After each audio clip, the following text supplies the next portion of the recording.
Oi pessoal, tudo bem?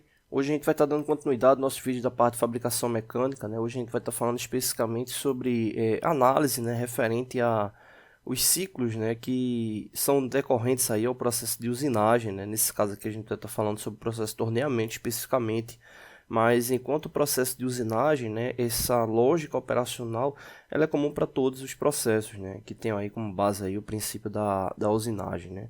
O que é que acontece? Muitas vezes quando você se depara com um projeto mecânico para ser fabricado, né, vem com ele várias dúvidas, né, justamente de como é que ele vai ser operacionalizado, né. Então nessa sequência aí, né, o primeiro ponto é quais etapas a serem seguidas, né. Toda vez que você recebe um projeto, né, a primeira coisa que você deve analisar é se de fato o elemento a ser fabricado ele está compatível com a peça bruta, né, ou seja, se o material a ser usinado, se ele está de fato coerente, né, com o que está indicado no projeto, né? Então verificar uma matéria-prima com o projeto para verificar se realmente ele tem como ser fabricado ou não, né? Na sequência a gente pode estar verificando as máquinas, né? As máquinas e o equipamento e os equipamentos, né? Que vão ser utilizados, né? Na maioria das vezes acaba ficando um número restrito, né? Dois, três máquinas, equipamentos, enfim. Mas é um ponto importante que é de fato verificar a capacidade operacional no que diz respeito às máquinas, né, para execução da peça, né.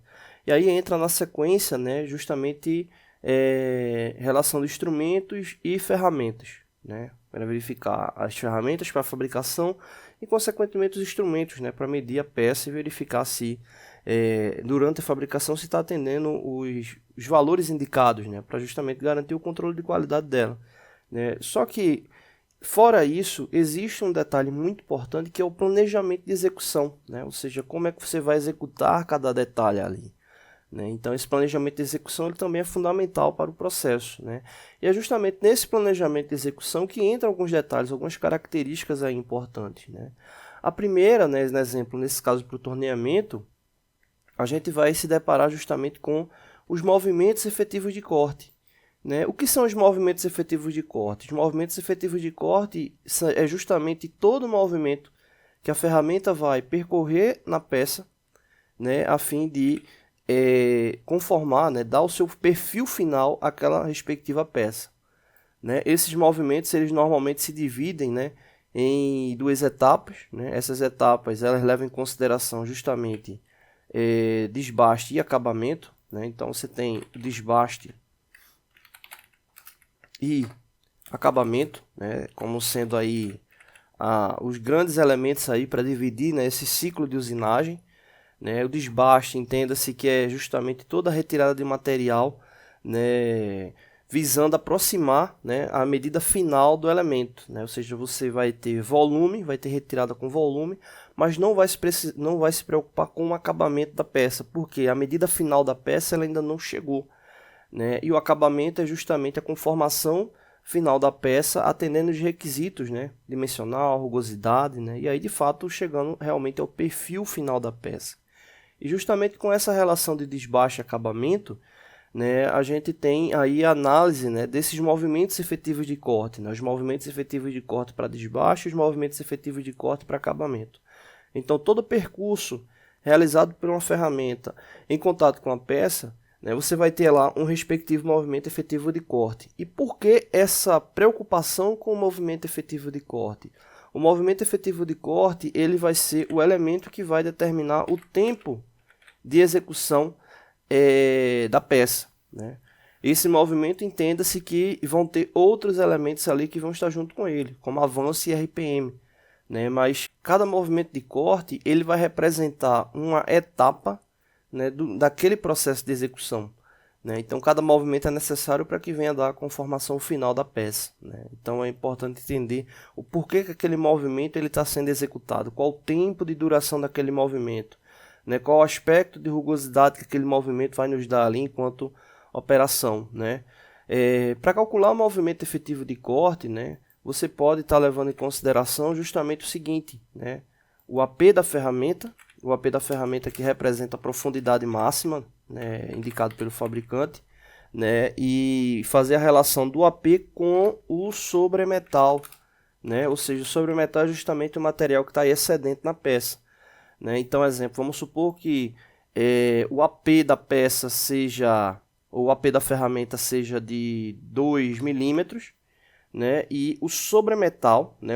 Importante fazer essa divisão de sobremetal em desbaste e acabamento, né? Você planejar, né, o quanto é que vai ficar de material para desbaste, quanto é que vai ficar material para acabamento.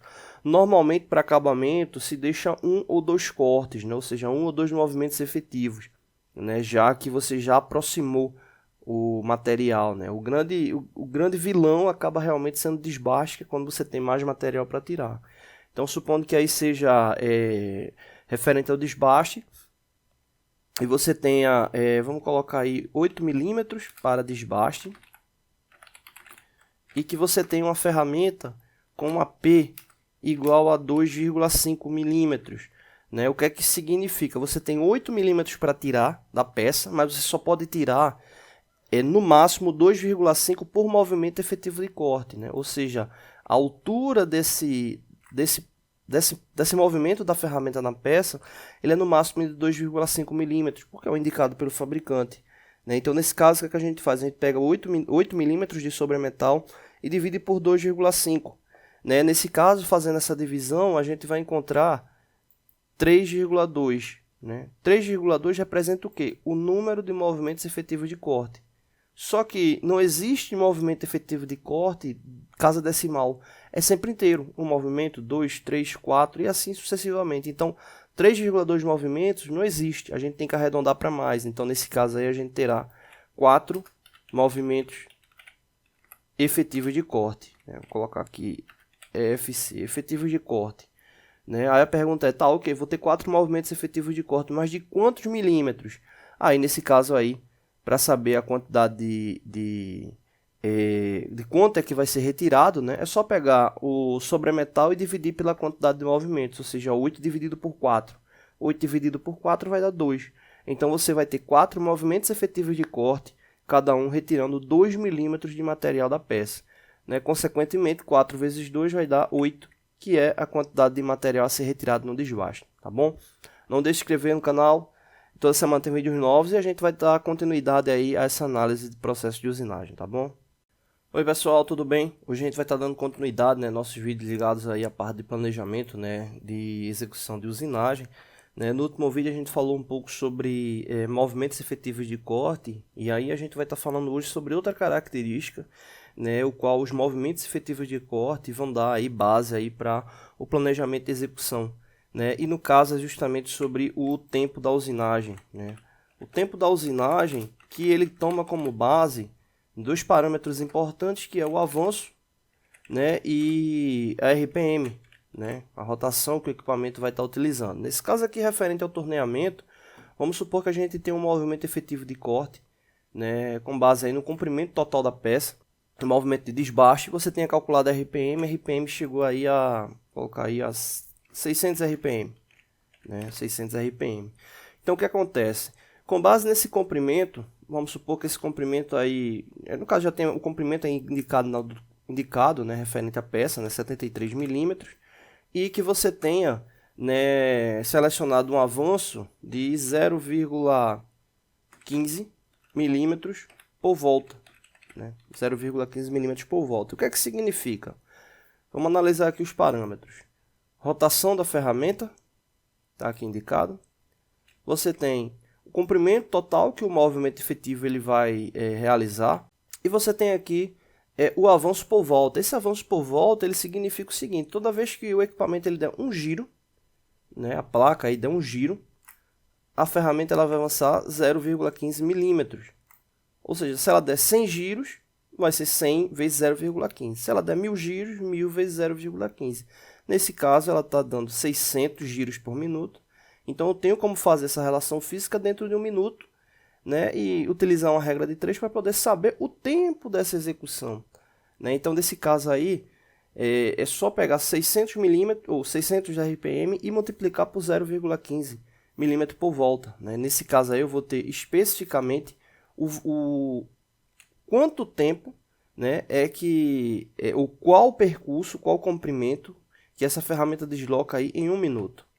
Né? Então, nesse caso aí, eu vou ter 600 RPM vezes 0,15 milímetros por volta, né? Então, fazendo esse cálculo, aí eu vou ter, observa aí que o parâmetro está em RPM, ou seja, rotação por minuto, ele dá 600 giros em um minuto. Como ele dá 600 giros em um minuto, se eu estou multiplicando por 0,15, significa que eu vou ter o deslocamento dessa ferramenta aí em um minuto, né? Então, 600 vezes 0,15 vai dar igual a 90 milímetros. 90 milímetros percorridos, né? Ou seja, em um minuto, essa ferramenta com esse avanço de 0,15 milímetros por volta, né, com a rotação de 600 RPM, ela vai deslocar 90 milímetros. Só que a gente quer saber quanto? A gente quer saber o referente a 73 milímetros, né? Então, o que é que a gente tem aqui? Né, eu pegar o que me interessa agora é esse 90 milímetros, né? O que me interessa aqui é o seguinte, né? Colocar aqui embaixo, fazer aqui um quadrado, um retângulo. O que é que a gente tem aqui? A gente sabe que em um minuto, né, a ferramenta vai deslocar 90 milímetros, né? Ou seja, 1 minuto para 90 milímetros. O que é que eu posso fazer agora? Se em um minuto ele desloca 90 milímetros, quantos minutos vai ser necessário para deslocar 73 milímetros? Obviamente, 73 é menor do que 90, então vai dar menos de um minuto, né? Inclusive, a gente poderia fazer a relação para 60 segundos, né? 90 milímetros e 60 segundos. Mas vamos deixar em minutos mesmo. Então, o que é que a gente faz com essa regra de 3? 90 vezes x, 73 vezes 1, que vai dar 73, divide 73 por 90. Nesse caso aqui, o resultado vai dar igual a 0,81 minutos. Ou seja, menos de um minuto, ela vai percorrer aí esses 73 milímetros. Né? Outro parâmetro importante aí para os processos de usinagem, ou seja, cada movimento efetivo de corte ele vai gerar um tempo, né? Então, no planejamento de execução é importante ter essa relação de tempo para ter um parâmetro, né, de quanto tempo é que demora-se para executar uma determinada peça e, consequentemente, se você tiver um lote de peças, você consegue, né, ter aquela relação de tempo total, tá bom? Não deixe de se inscrever no canal, toda semana tem vídeos novos. Valeu! Oi pessoal, tudo bem? Hoje a gente vai estar dando continuidade aos nossos vídeos da parte de planejamento de usinagem, né? Hoje a gente fecha essa sequência de 3 vídeos, né? Mas futuramente a gente vai estar colocando mais vídeos, né, sobre esse tema, né? E hoje, para fechar, né, a gente vai estar falando sobre um parâmetro bem importante, que é a seleção de ferramenta, né? Muitas pessoas têm dúvida, né, referente a qual ferramenta selecionar aí para execução das peças. O primeiro ponto que você deve entender é que existem N ferramentas, né, aí aplicadas ao processo de usinagem. Nesse caso a gente está falando sobre torneamento, mas independente do processo você vai ter muitas e muitas ferramentas aí que você vai poder estar escolhendo, né, aí para o processo. O primeiro ponto é saber quais são as ferramentas que estão disponíveis para você, né, para aquela execução. Né? Por mais que a gente tenha a possibilidade de encontrar várias ferramentas, né, você tem que entender o seu universo ele está respectivo à empresa, à indústria, à oficina ali que você está atuando, e consequentemente analisar, né, se as ferramentas que estão ali destinadas, elas de fato atendem aos parâmetros geométricos ali da construção da peça, né?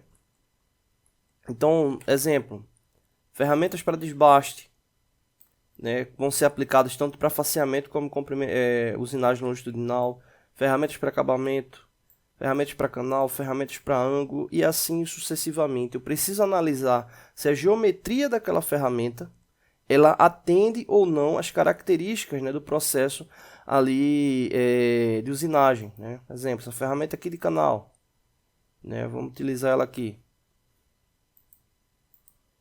Tem a ferramenta aqui de canal e verificar se de fato ela atende, né, o processo ali de usinagem o qual está sendo destinado, ou seja, será que aquela ferramenta ali ela atende a especificação daquele parâmetro? E isso aí eu vou levar em consideração o que? Espessura da lâmina de corte da ferramenta, né, parâmetros referentes à velocidade, né, tipo de ângulo, qual o tipo de material que essa ferramenta ela é indicada para ser aplicado, né? Então tudo isso eu tenho que levar em consideração para poder entender o perfil geométrico, né, daquela ferramenta referente ao processo, ou seja, você vai ter a possibilidade de ter várias ferramentas que venham a atender aquele parâmetro, e aí entra a relação final, que é custo-benefício, né? Aí para você poder estar escolhendo de forma precisa, né, um elemento que vai te dar aí confiabilidade no processo. Por mais que pareça simples, esse processo de seleção de ferramenta, ele normalmente demora um certo tempo, né? Principalmente quando você não tem as ferramentas e vai estar planejando a compra delas, né?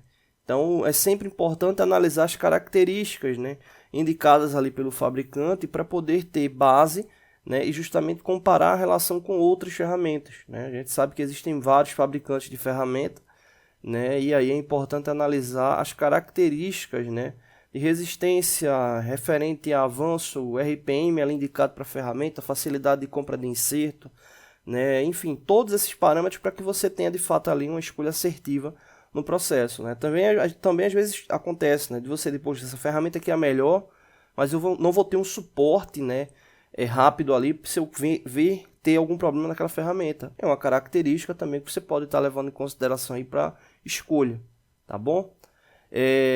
A gente vai estar dando continuidade nesses vídeos aí de análise de parâmetro, né? Em breve a gente está fazendo mais vídeos sobre isso, tá bom? Não deixe de se inscrever no canal, toda semana tem vídeos novos. Valeu!